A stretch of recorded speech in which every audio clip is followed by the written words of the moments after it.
Hey everyone, welcome back to the Suburban Homesteader. My name is Megan, and in this video I'm going to show you how I have preserved our basil harvest for the very first time. So I've grown basil before, but I usually just pick it fresh. I have tried dehydrating it via hang drying before, and it did not turn out great at all, and that really put me off trying to, have it as a dried herb. And that's where I just ended up having it fresh, and a lot of it went to waste.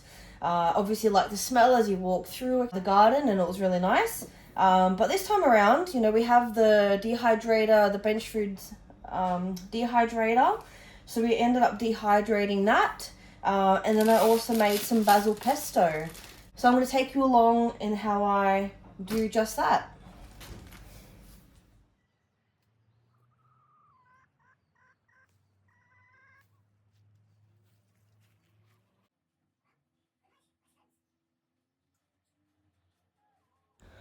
So after doing quite a few back and forward trips of harvesting our basil, I gave it a really good wash, and here I'm just going to be drying it.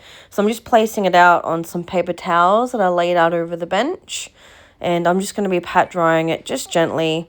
This batch will be going in the dehydrator, so it's going to dry using the dehydrator anyway, but I just thought I'd get any excess water off the basil before doing so.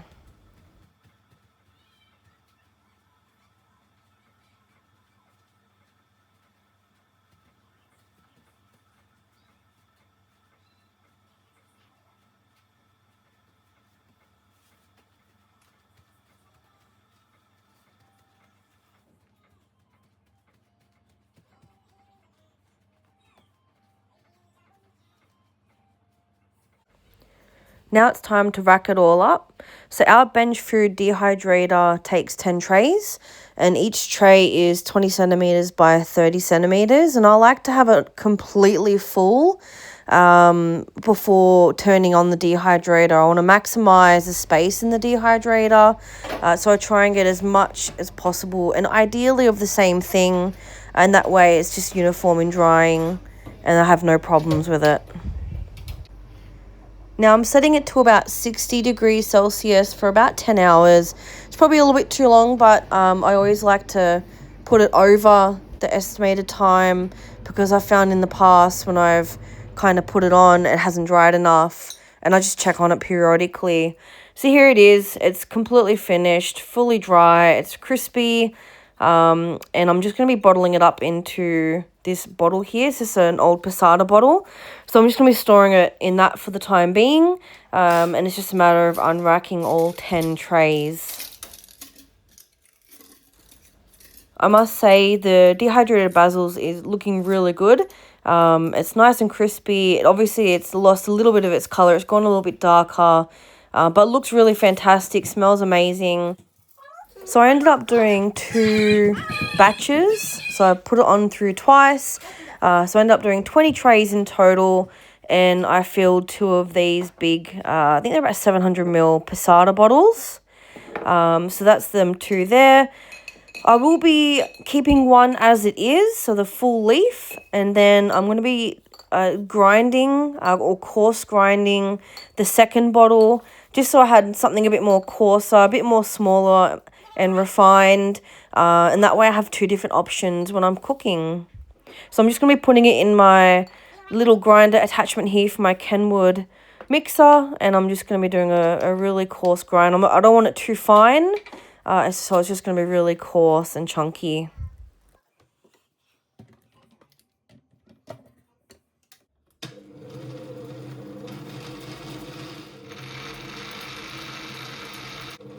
So it's looking great. Once I completely do a coarse grind of that one bottle of the passata bottle of basil, I'm just going to be storing it in a separate container. I'm just going to be using my little old Vegemite jar to put it in. But it's really surprising, the volume of one 700 ml jar, versus how much you actually get is quite amazing.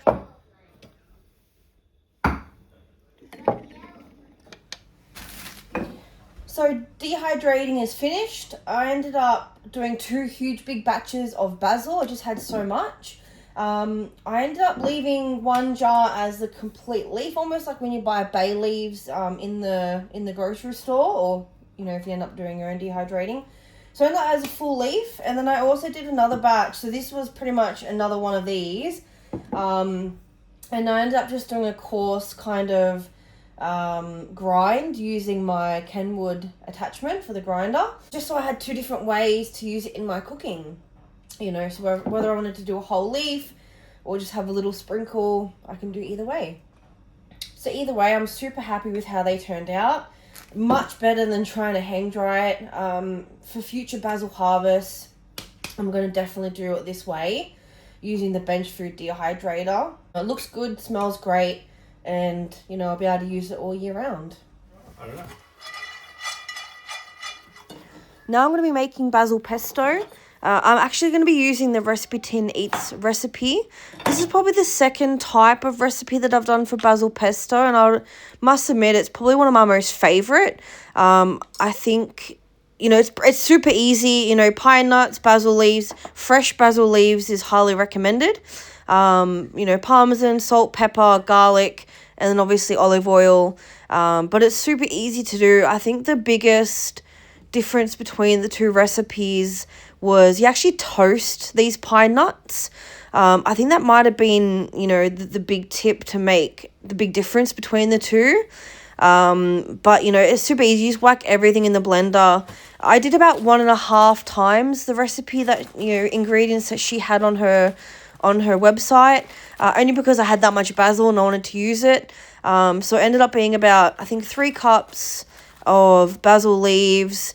I ended up doing about 3 tablespoons of pine nuts, almost about 3/4 of salt and pepper, about half a teaspoon of pepper. I put about 2 garlic cloves in, and then obviously with the parmesan and the olive oil. So the recipe said about 3/4 a cup of parmesan. Essentially, you just bung everything into your blender and blitz it. Now, with the consistency of the basil pesto, it really comes down to personal preference.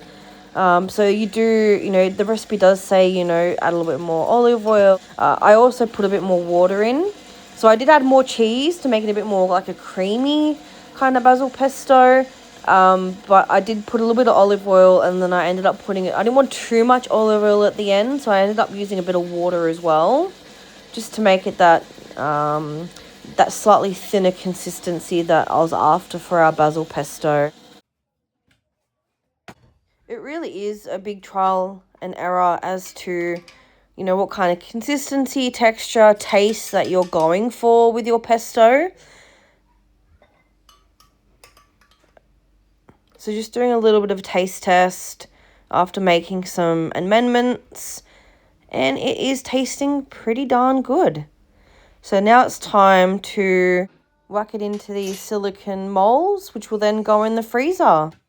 Now I'd love to know what you're doing to store your basil pesto once you've made it. Do you freeze it as well? Do you freeze it in smaller ice cubes? I just found these. I had these silicone molds in the cupboard, and I thought, being half a cup, it was probably a bit easier if I was to put it in a pasta, for example. But when I do like my garlic mince, I put them in much smaller ice cube trays. But is there another way to do this?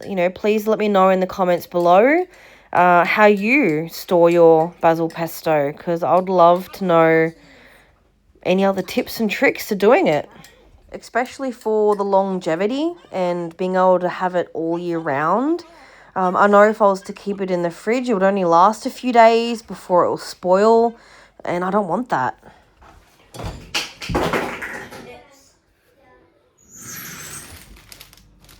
So the basil pesto was absolutely amazing. I ended up doing 4 of these in a rectangle silicone mold. Each rectangle mold held at about half a cup. So essentially I did, 2 full cups. But it was so good, we ended up using it straight away. But it's so easy, this is what it looks like. So very vibrant, smells amazing. You know, the way I did it, I just did like a pasta dish, and I just had it, like it was actually still frozen when I used it, and I just chucked it in and it just defrosted as I was cooking. But obviously you can always warm it up beforehand and have it more like the sauce, you know, rather than a frozen block. But either way, it's so good. I'm definitely going to be doing this recipe again. I would have liked to have been able to somehow store it in a way that, you know, if we'll do like a pizza, or if we'll do some sort of dish where, you know, you just wanted to drizzle some basil pesto over. I just don't know how I'd keep that long term. It'll probably be something that will be used up really quickly, rather than just having it in the big blocks here. But either way, it was still fantastic. Definitely going to do more of this style next season for basil. Because you can just freeze it, you know, you can freeze it, you can give some on, and you can have it all year round. You know, with the dehydrating basil, obviously you'll use this a bit, but I feel like I'll use this more. So I think I'm definitely going to focus more on this next season, but definitely recommend giving it a try. So there you have it, 2 ways to preserve your basil harvest, so you can use it all year round. That's the beauty of the garden and harvesting your own produce. I would love to know what you do to preserve your basil harvest, but I'll definitely recommend giving it a go if you have never done it before, just like me. So if you enjoyed this video, please like and subscribe to our channel, the Suburban Homesteader AUS. We also have an Instagram account, the Suburban Homesteader AUS. There we post a bit more daily updates and progress, so please be sure to go over there and give us a follow. Otherwise, thank you very much for watching, and enjoy the rest of your day.